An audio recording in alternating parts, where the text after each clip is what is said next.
Hi friends, ఈరోజు మనం రీసెంట్గా తెలుగులో ఒక మంచి కామెడీ అండ్ థ్రిల్లర్ కాన్సెప్ట్తో వచ్చిన ఈటీవీ విన్ యాప్లో స్ట్రీమింగ్ అవుతున్న Enugutondam Ghatikachalam movie story discuss చేసుకోబోతున్నాం. ఇలాగే మీకు ఇంకా ఏ మూవీ స్టోరీ అయినా ఎక్స్ప్లెనేషన్ కావాలి అంటే ఆ మూవీ నేమ్ అనేది కామెంట్ బాక్స్లో కామెంట్ చేయండి. ఇంకా ఏమాత్రం ఆలస్యం చేయకుండా మూవీలోకి వెళ్ళిపోదాం.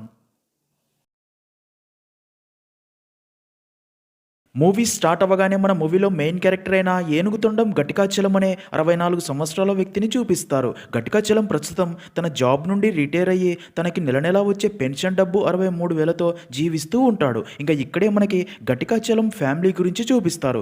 ఘటికాచలం భార్య దుర్గ చనిపోవడంతో ఎప్పుడూ తన గురించే ఆలోచిస్తూ ఇప్పటికీ తన భార్య తనతోనే ఉన్నట్లు ఊహించుకుంటూ తనతో మాట్లాడుతూ ఉంటాడు. ఇంకా ఘటికాచలంకి 2 కొడుకులు. పెద్ద కొడుకు రాఘవ, తన భార్య దేవి. చిన్న కొడుకు విజయ్, తన భార్య సుధా. వారికి 2 పిల్లలు కూడా ఉంటారు. ప్రస్తుతం రాఘవ తనకి నచ్చిన జాబ్ మాత్రమే చెయ్యాలి అని అలాంటి జాబ్ కోసం ట్రై చేస్తూ ఉంటాడు. ఇంకా విజయ్ ఒక మంచి బిజినెస్ స్టార్ట్ చేయాలి అని వెయిట్ చేస్తూ ఉంటాడు. అంటే ప్రస్తుతం ఘటికాచలం 2 కొడుకులు ఎలాంటి పని చేయకుండా ఖాళీగానే ఉంటారన్నమాట.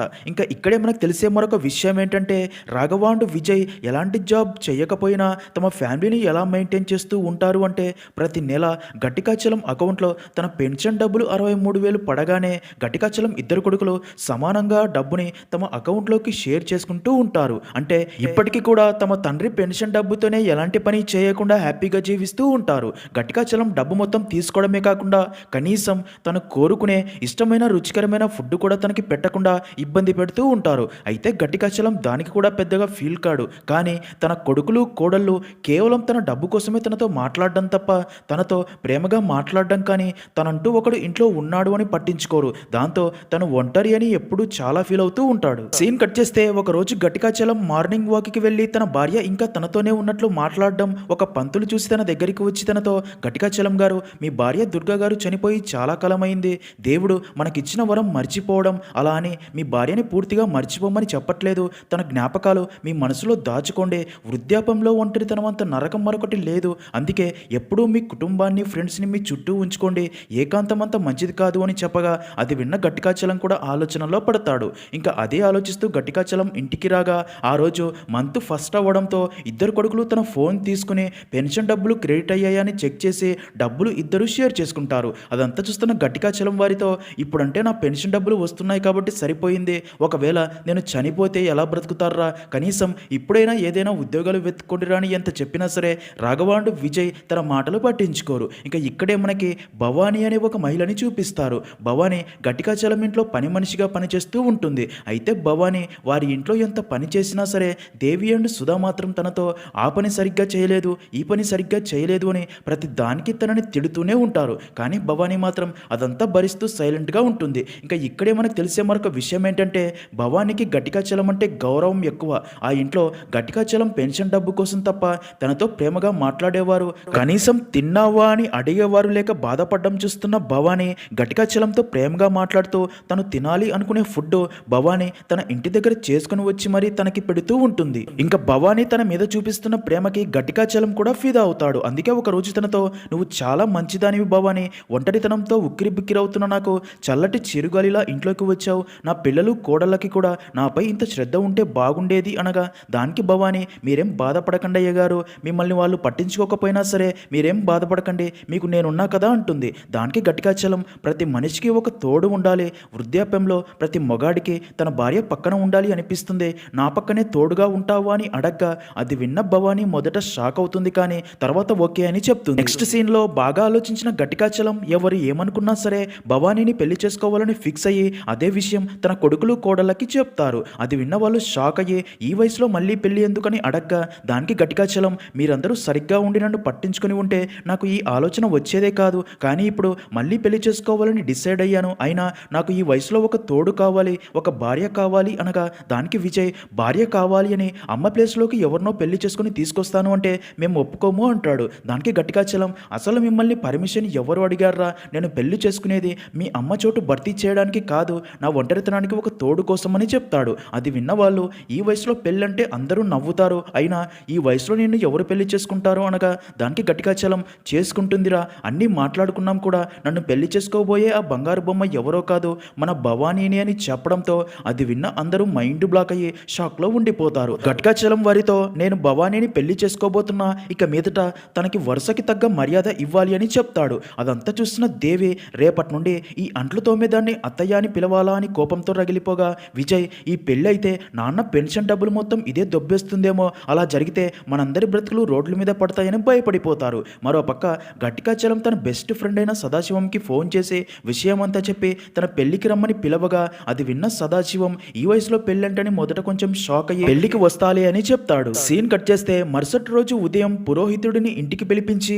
తన కొడుకు కోడల ముందే ఘటికాచలం భవానీని పెళ్లి చేసుకుంటాడు. ఇంకా భవానీ తన అమ్మ చీరలు నగలు ధరించడం చూసి రాఘవాండు విజయ్ తన భార్యలు కోపంతో రగిలిపోతారు. ఇంకా అప్పుడే పురోహితుడు వారితో పెద్ద కొడుకు కోడలు చిన్న కొడుకు కోడలు వచ్చి ఆది దంపతుల దగ్గర ఆశీర్వాదం తీసుకోమని చెప్పగా అది విన్న దేవి అండ్ సుధా ఒక పని మనిషి కాళ్ళ మీద పడాలా, మేము పడము అంటారు. దానికి రాఘవాండు విజయ్ వారితో అలా చేయకపోతే పెన్షన్ డబ్బు మనకి ఇవ్వదు, డబ్బు కోసం తప్పదు పద అని అలా వారి దగ్గర ఆశీర్వాదం తీసుకుంటారు. అప్పుడే ఘటికాచలం భవానీతో ఈ రోజు నుండి నన్ను నా కుటుంబాన్ని నీకు అప్పచెప్తున్నాను, ఈ ఇంటి యజమానిరాలుగా నీ ఇష్టమే నా ఇష్టమని చెప్పి వెళ్ళిపోతాడు. అప్పుడే భవానీ అప్పటిదాకా తనని వాళ్ళు ఎంత టార్చర్ చేశారో గుర్తు చేసుకుని కోపంతో వారితో ఇక మీదట ఈ ఇంట్లో నేను ఏది చెప్తే అదే జరిగి తీరాలి, కాదు అని బలుపు చూపిస్తే మీ అందరికీ పెన్షన్ డబ్బు ఇవ్వను, ఈ రోజు రాత్రి నా శోభనం, మా శోభన ఏర్పాట్లు అన్నీ మీరే అద్భుతంగా చెయ్యాలి, రే పెద్దోడా ఇక మీదట నువ్వు నీ భార్య హాల్లో పడుకోండి, అది మా బెడ్రూమ్ అని చెప్పి వెళ్ళిపోతుంది.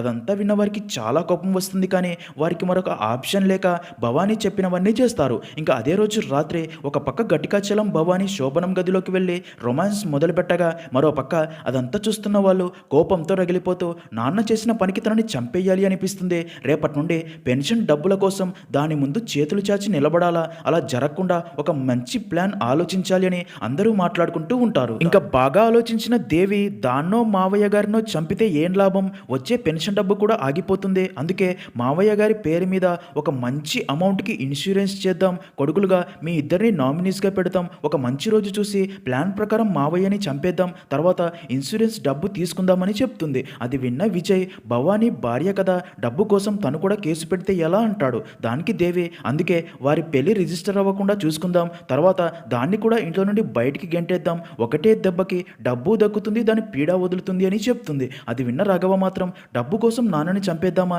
మనం తప్పు చేస్తున్నాం అనిపిస్తుంది అనగా దానికి వాళ్ళు మనకి ఇప్పుడు ఇలా చేయడం తప్ప మరో దారి లేదు అని నచ్చజెప్పి ఒప్పిస్తారు. ఇదిలా ఉంటే మరో పక్క శోభనం గదిలో ఘటికాచలం ఈ రోజు తన శోభనమని తన మూడుని పెంచే టాబ్లెట్లు అధిక మొత్తంలో వేసుకుంటాడు. అప్పుడే భవానీ రొమాంటిక్గా ఘటికాచలం దగ్గరికి వెళ్ళి తనని కిస్ చేయబోగా ఘటికాచలం తనకి మళ్ళీ శోభనం జరగబోతుంది అని చాలా హ్యాపీగా ఫీల్ అయ్యి ఆనందం తట్టుకోలేక నవ్వుతూనే చనిపోతాడు. దాంతో భవానీ కూడా షాక్ అయ్యి గట్టిగా అరుస్తుంది. ఆ అరుపులు విన్న అందరూ లోపలికి వెళ్ళి చూడగా అప్పటికే ఘటికాచలం చనిపోయాడని అర్థమయ్యి తాము చంపకుండా తనే చనిపోయి తమ ప్లాన్ అంతా వేస్ట్ అయ్యిందని ఇప్పుడు ఏం చేయాలో అర్థం కాక ఆలోచనలో పడతారు. ఇంకా భవానీ ఘటికాచలం డెడ్ బాడీని చూసి ఏడుస్తూ ఉంటుంది. అప్పుడే దేవి బాగా ఆలోచించి మావయ్య చనిపోయినట్లు మనకి మాత్రమే తెలుసు కాబట్టి మావయ్య చనిపోయిన విషయం బయటికి ఎవరికీ తెలియకముందే తన పేరు మీద ఇన్సూరెన్స్ చేయిస్తే ఇప్పటికి కూడా డబ్బు మనకి దక్కుతుంది, ఈ పని చేయడానికి మనకి ఒక ఇన్సూరెన్స్ ఏజెంట్ కావాలి అని చెప్పగా దానికి రాఘవ అలాంటి ఇన్సూరెన్స్ ఏజెంట్ ఒకడు నాకు తెలుసు, తన పేరు మూర్తి, తను ఈ పని పక్కాగా చేస్తాడు అని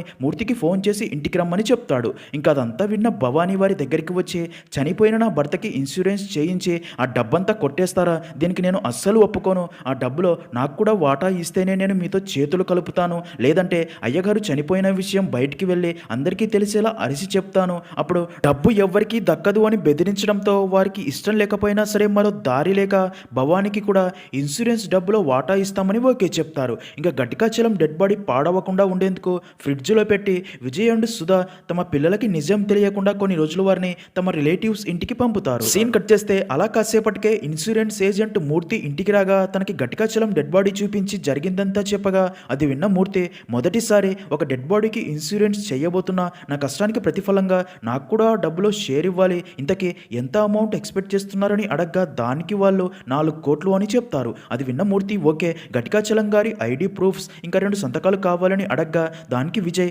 నాన్న సంతకం నేను పర్ఫెక్ట్గా చేస్తాను అని తన ఐడి ప్రూఫ్స్ ఇవ్వగా అవి చూసిన మూర్తి ఘటికాచలం గారి డేట్ ఆఫ్ బర్త్ ప్రకారం రేపటితో తనకి 65 సంవత్సరాలు కంప్లీట్ అవుతాయి, 65 సంవత్సరాలు దాటితే మా కంపెనీ ఇన్సూరెన్స్ ఇవ్వడానికి ఒప్పుకోదు, రేపు సాయంత్రం ఆఫీస్ క్లోజ్ అయ్యేలోపు అప్లికేషన్ అప్రూవ్ అవ్వాలి, లేదంటే డబ్బు రాదు, ఎలాగైనా రేపు సాయంత్రంలోగా ఈ వర్క్ అంతా కంప్లీట్ చేయాలని చెప్తాడు. ఇంకా అదే టైంకే ఘటికాచలం ఫ్రెండ్ సదాశివం ఇంటికి రాగా కిటికీ నుంచి తనని చూసిన వారు డోర్ ఓపెన్ చేయరు. దాంతో సదాశివంకి డౌట్ వచ్చి అక్కడే ఇంటి బయట ఉండగా అప్పుడే ఇంటి ఓనర్ సదాశివంని చూసి విషయం కనుక్కొని అయితే ఈ ఇంట్లో ఏదో గోల్మాల్ జరుగుతుంది అని, అది మనం పసిగట్టాలి అని ట్రై చేస్తూ ఉంటారు. మరో పక్క మూర్తి అప్లికేషన్స్ మీద ఘటికాచలం పాస్ ఫోటోస్ కావాలి అని విజయ్కి ఘటికాచలం పోలికలు ఎక్కువగా ఉండడంతో తనకి ఘటికాచలం గెటప్ వేయించి ఫొటోస్ తీసుకుని అలాగే మెడికల్ టెస్ట్ల కోసం తనని హాస్పిటల్కి తీసుకెళ్లి అన్ని టెస్టులు చేయించి ఇంటికి పంపుతారు. ఇంకా ఘటికాచలం గెటప్లో బయటికి వెళ్తున్న విజయ్ని చూసిన ఇంటి ఓనర్ అంజీ అండ్ సదాశివం తనే ఘటికాచలం అనుకుంటారు. ఇంకా అలా విజయ్ అండ్ రాఘవ ఇంటికి వచ్చి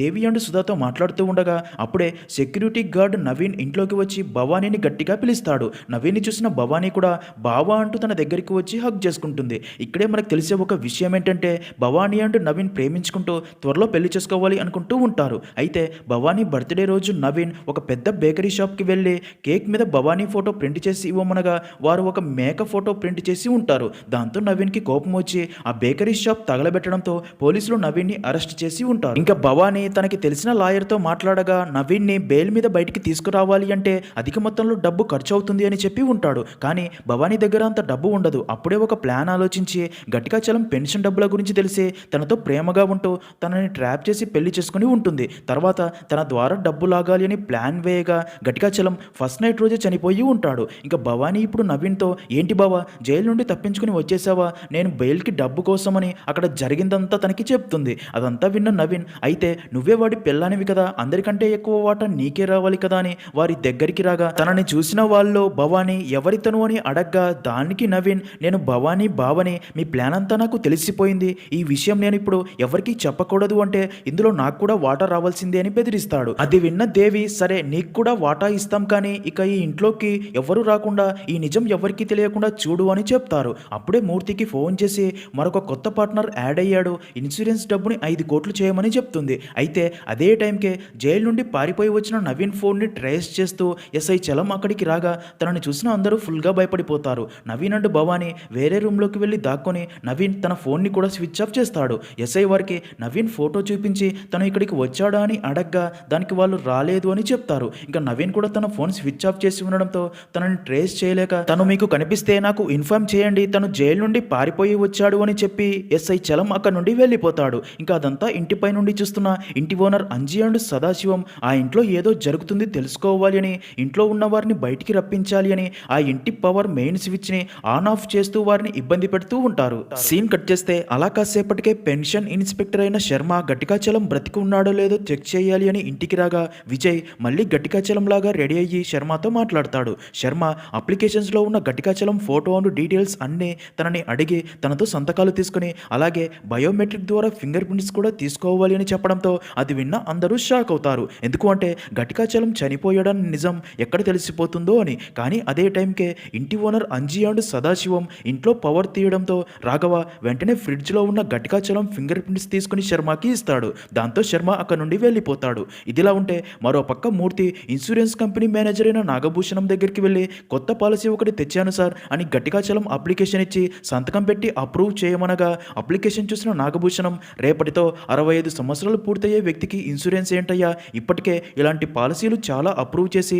డబ్బంతా దొబ్బెడుతున్నాను అని మా మావయ్య నన్ను నానా బొతులు తిట్టాడు, ఇప్పుడు వీడి పాలసీ అప్రూవ్ చేశాక 10 రోజుల్లోనే చనిపోతే 5 కోట్లు బొక్క, అప్పుడు మావయ్య నన్ను మేనేజర్గా పీకేసి రోడ్ల మీద బీడీలు సిగరెట్లు అమ్మిస్తాడు అని చెప్తాడు. దానికి మూర్తి మీకు ఆ భయం అక్కర్లేదు సార్, ఘటికాచలం మెడికల్ టెస్టులన్నీ పర్ఫెక్ట్గా ఉన్నాయి, కుర్రాడి హెల్త్ లాగుంది, ఇంకో 25-30 సంవత్సరాలు ఈజీగా బ్రతికేస్తాడు అని నచ్చజెప్పగా అదంతా విన్న నాగభూషణం అయితే తనని ఒకసారి ఆఫీస్కి తీసుకునిరా, తనని చూశాక అప్లికేషన్ అప్రూవ్ చేస్తా అని చెప్పడంతో అది విన్న మూర్తి వెంటనే విజయ్కి ఫోన్ చేసి విషయం చెప్పి వెంటనే ఘటికాచలంలాగా రెడీ అయ్యి ఆఫీస్కి రమ్మని చెప్పడంతో రాఘవాండు విజయ్ వెంటనే ఆఫీస్ దగ్గరికి రాగా మూర్తి వారిని మేనేజర్కి పరిచయం చేస్తాడు. ఇంకా మేనేజర్ తనతో మాట్లాడి కన్ఫర్మ్ చేసుకున్న తర్వాత అప్లికేషన్స్ అప్రూవ్ చేయడానికి సంతకం చేయబోగా ఇక్కడే ట్విస్ట్. అదే టైంకే మేనేజర్కి తన సెక్రటరీ రోజీ ఫోన్ చేసి నేను ప్రెగ్నెంట్ అయ్యాను అని చెప్పడంతో అది విన్న మేనేజర్ మైండ్ బ్లాక్ అయ్యి సంతకం వచ్చాక పెడతాను అని వారిని వెయిట్ చేయమని చెప్పి వెంటనే రోజీ దగ్గరికి వెళ్ళి తనని కలిసి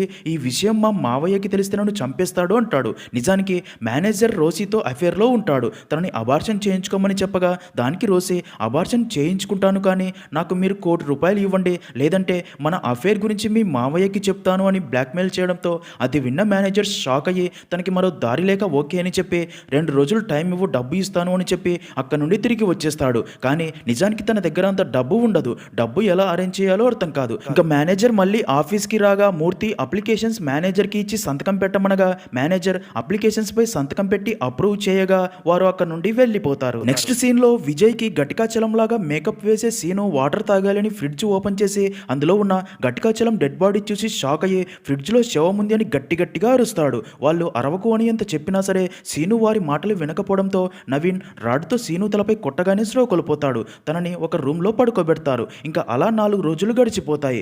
మూర్తి గట్టికాచలం డెత్ సర్టిఫికేట్ రెడీ చేసి తీసుకొచ్చి వారికి చూపించి ఆఫీస్లో కాపీ సబ్మిట్ చేసి క్లెయిమ్ కూడా పెట్టాను, డబ్బు త్వరలో మనకి దక్కుతుంది అనగా దానికి విజయ్ సార్ ఇన్సూరెన్స్ చేసిన 2 రోజులకే మనిషి చనిపోయాడు అంటే కంపెనీ వారికి డౌట్ వచ్చి మన ప్లాన్ బెడిసి కొడుతుందేమో అని భయపడిపోగా దానికి మూర్తి ఇంకా లేట్ అయితే శవం కూడా కంపు కొడుతుంది, మీరేం భయపడకండి, అంతా మనం అనుకున్నట్టే జరుగుతుంది అని ధైర్యం చెప్తాడు. ఇంకా కంపెనీ వాళ్ళు వచ్చి డెత్ డిక్లేర్ చేస్తే మన పని కంప్లీట్ అవుతుంది అంటాడు. మరోపక్క మేనేజర్ మావయ్యకి ఈ పాలసీ గురించి తెలిసి చాలా కోపం వచ్చి తనని బాగా తిట్టి నువ్వు ఎప్పుడు ఇలాంటి పనులే చేస్తావు, కనీసం ఆ గట్టికాచలం ఇంటికి వెళ్ళి తన డెత్ న్యాచురలా లేక అన్యాచురలా క్లియర్గా డీటెయిల్స్ తెలుసుకున్న తర్వాత డబ్బు ఇవ్వమని చెప్పడంతో మేనేజర్ కంపెనీ డాక్టర్ని తీసుకుని గట్టికాచలం ఇంటికి వెళ్ళి వారికి కూడా అదే విషయం చెప్తాడు. డెడ్ బాడీని ఒకసారి చూపించమని అడగ్గా ఇంకా బాడీ ఫ్రిడ్జ్లోనే ఉంటుంది. దాంతో బాడీకి బట్టలు మారుస్తున్నామని వారికి చెప్పి కాసేపు వెయిట్ చేయమని చెప్తారు. అయితే ఇక్కడే అదిరిపోయే ట్విస్ట్ ఏంటంటే అప్పుడే పక్క రూమ్లో పడి ఉన్న సీనుకి స్పృహ వచ్చి అయ్య బాబోయ్ శవం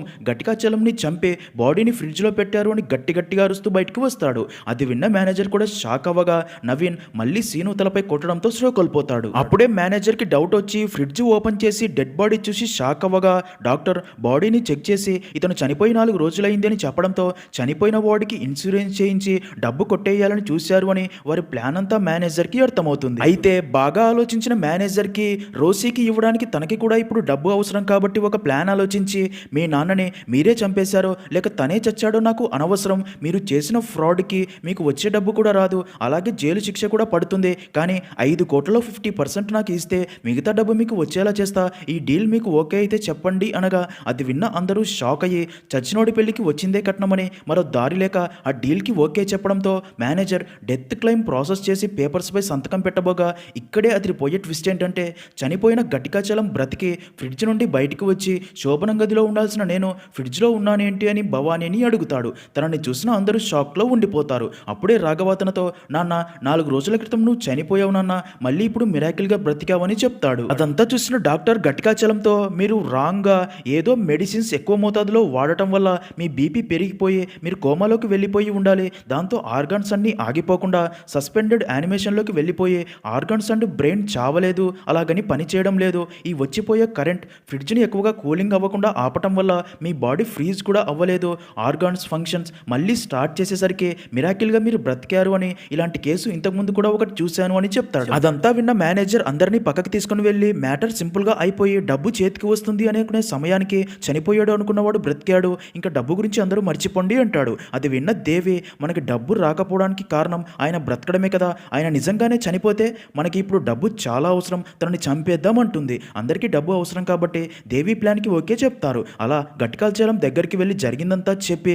నువ్వు చనిపోయావని 5 కోట్లకి ఇన్సూరెన్స్ చేయించాం, ఇప్పుడు నువ్వు బ్రతకడం వల్ల మా ప్లాన్ ఫెయిల్ అయ్యి డబ్బు రాదు, 65 సంవత్సరాలు బ్రతికారు కదా ఇంకా చాలదా, ప్లీజ్ మామయ్య మీరు మాకు బతికి ఇవ్వలేని సంతోషం మీ చావు మాకు ఇస్తుంది, మీరు చనిపోండి అని చెప్పగా అది విన్న గట్టికాచలం ఫుల్గా ఎమోషనల్ అవుతాడు. భవానీ తన భావని చూపించి తన బెయిల్ కోసం డబ్బు కావాలి, అందుకే మిమ్మల్ని పెళ్లి చేసుకున్నాను అయ్య గారు, మీ భార్యగా ఉన్నా సరే తనతోనే నేను ఉంటాను, అది చూసి మీరు బాధపడే కంటే చచ్చిపోండి అయ్య గారు అంటుంది. అలా అందరూ తనని చచ్చిపోమనే చెప్తారు. అదంతా చూస్తున్న గట్టికాచలంకి తన ఫ్యామిలీకి తన డబ్బు తప్ప తన మీద ప్రేమ లేదు అని, తన ఫ్యామిలీనే తన చావుని కోరుకుంటుంది అని చాలా ఎమోషనల్ అవుతాడు. అప్పుడే డాక్టర్ గట్టికాచలంని చంపాలని ఒక ఇంజెక్షన్ ఇవ్వబోగా గట్టికాచలం ఫుల్గా భయపడి అక్కడ నుండి తప్పించుకొని పారిపోవాలని చూస్తాడు. అయితే అందరూ కలిసి తనని పట్టుకొని చంపబోతారు. దాంతో గట్టికాచలం వారితో నాకు ఇంకా కొన్ని రోజులు బ్రతకాలి అని ఉంది, నన్ను చంపకండి అని దండం పెట్టి అడుగుతాడు. అలాగే తన కొడుకులను తను ఎంత ప్రేమగా పెంచాడో అంతా చెప్తాడు. అదంతా విన్న మేనేజర్ కూడా ఎమోషనల్ అయ్యి ఈ పాలసీ క్యాన్సిల్ చేస్తా, తనని వదిలేయండి అనగా దానికి గట్టికాచలం ఫ్యామిలీ ఒప్పుకోరు. అప్పుడే గట్టికాచలం తన కొడుకులని అయినా మీకు ఇప్పుడు ఇంత డబ్బు ఎందుకు అని అడగ్గా దానికి రాఘవ నేను బాగా డబ్బు సంపాదించా తీర్చాలి అని ఒక రౌడీ దగ్గర అప్పులు చేసి మరి బెట్టింగ్లు ఆడాను, డబ్బు మొత్తం పోయింది, నెల రోజుల్లో ₹1,00,00,000 అప్పు తిరిగి ఇవ్వకపోతే నన్ను నా భార్యను చంపుతానంటున్నాడని చెప్తాడు. ఇంకా విజయ్ కూడా అప్పులు చేసి మరి షేర్ మార్కెట్లో ఇన్వెస్ట్ చేసి డబ్బు మొత్తం పోగొట్టుకుని బాధపడుతూ ఉంటాడు. అదంతా విన్న ఘటికాచలం తన కొడుకులు ఇంత బాధపడుతున్నారు అని తెలిసి వారిని అలా చూడలేక తను చనిపోతే వారికి డబ్బు వచ్చి హ్యాపీగా ఉంటారు అని తను చనిపోవాలని ఫిక్స్ అవుతాడు. అదే విషయం మేనేజర్కి చెప్పి పాలసీ అప్రూవ్ చేయండి, నేను చనిపోతా అనగా దానికి మేనేజర్ ఒప్పుకోడు. ఘటికాచలం తనని రిక్వెస్ట్ చేస్తాడు. ఇదే ప్రాసెస్లో మేనేజర్ అక్కడ నుండి వెళ్ళబోగా ఘటికాచలం తనని ఆపబోగా మేనేజర్ తనని వెనక్కి తోసి అక్కడ నుండి వెళ్ళబోగా అప్పుడే కరెంటు పోతుంది. సీన్ కట్ చేస్తే ఘటికాచలం వెనక్కి పడి నిజంగానే చనిపోవడంతో తన ఫ్యామిలీ తనకి అంత్యక్రియలు చేస్తారు. తర్వాత ఇన్సూరెన్స్ డబ్బు 5 కోట్లు రాగా అందరూ ఎవరి వాటా వాళ్ళు తీసుకుంటారు. అప్పుడే రాఘవ ఒక వ్యక్తికి ఫోన్ చేసి నీ వాటా అకౌంట్లో వేశాను అంటాడు. ఇక్కడే రివీల్ అయ్యే మైండ్ బ్లాక్ అయ్యే ట్విస్ట్ ఏంటంటే తను ఎవరో కాదు ఘటికాచలం, తను ఫారెన్లో ఉంటాడు. ఇక్కడే మనకి ఒక చిన్న ఫ్లాష్ బ్యాక్ని చూపిస్తారు. నిజానికి మేనేజర్ ఘటికాచలంని వెనక్కి తోసినప్పుడు అదే టైంకే అక్కడే స్పృహ లేకుండా పడి ఉన్న సీనుకి మెలకువ వచ్చి లేస్తాడు. దాంతో ఘటికాచలం తన మీద పడగా సీను కంట్రోల్ తప్పి తన తల బెంచ్కి తగిలి స్పాట్లోనే చనిపోతాడు. అది చూసిన అందరూ మేనేజర్ని భయపెట్టాలి అని, తనే కావాలని చంపాడు అని అందరికీ ఇలాగే చెప్తాం, తాము అలా చెప్పకూడదు అంటే పాలసీ అప్రూవ్ చేయాలి అని బ్లాక్మెయిల్ చేస్తారు. అప్పుడే అక్కడికి పోలీసులు కూడా వస్తారు. దాంతో మేనేజర్ భయపడిపోయి పాలసీ క్లెయిమ్ పేపర్స్ మీద సంతకం చేస్తాడు. దాంతో సీనుకి ఘటికాచలంలాగా మేకప్ వేసి ఎవరికి అనుమానం రాకుండా తనకి అంత్యక్రియలు చేసి ఇన్సూరెన్స్ డబ్బు అందరూ షేర్ చేసుకుని ఉంటారు. ఇంకా మూవీ ఎండింగ్ లో సీను భార్య పోలీస్ స్టేషన్ కి వెళ్లి తన భర్త 2 రోజుల నుంచి కనిపించట్లేదు అని ఎస్ఐ చలంకి కంప్లైంట్ ఇవ్వగా ఎస్ఐ సీను ఫోన్ చివరి లొకేషన్ ని చెక్ చేయగా అది ఘటికాచలం ఇల్లే అని చూపిస్తుంది. అదంతా చూస్తున్న ఎస్ఐకి జైలు నుండి పారిపోయిన నవీన్ చివరి ఫోన్ లొకేషన్ కూడా ఘటికాచలమే ఇల్లు చూపించి ఉంటుంది. ఇప్పుడు సీను ఫోన్ లొకేషన్ కూడా ఘటికాచలం ఇల్లే చూపించడంతో ఘటికాచలం ఇంట్లోనే ఏదో సీక్రెట్ దాగి ఉంది అని ఎస్ఐ చలం మళ్ళీ ఘటికాచలం ఇంటికి బయలుదేరుతాడు. అలా అక్కడితో మూవీ అనేది ఎండ్ అవుతుంది.